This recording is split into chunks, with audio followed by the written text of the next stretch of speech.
Hello everyone, welcome back to another video. Today in this video we are going to learn about how to delete a board on Pinterest. But before moving into our video, make sure that you have subscribed to our YouTube channel by hitting that subscribe button. Also, don't forget to turn on the notification bell so that you don't miss any videos from us.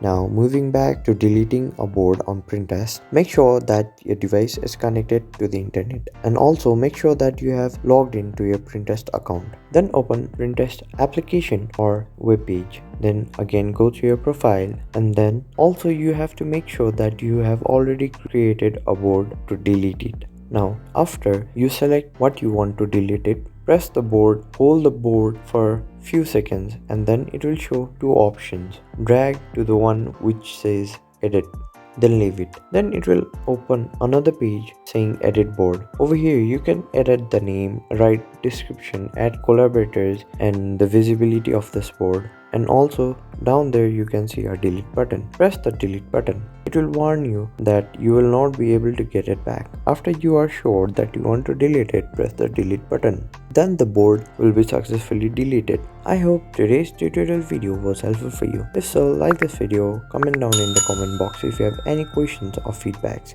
We will be back soon with more tutorial videos. Till then, goodbye.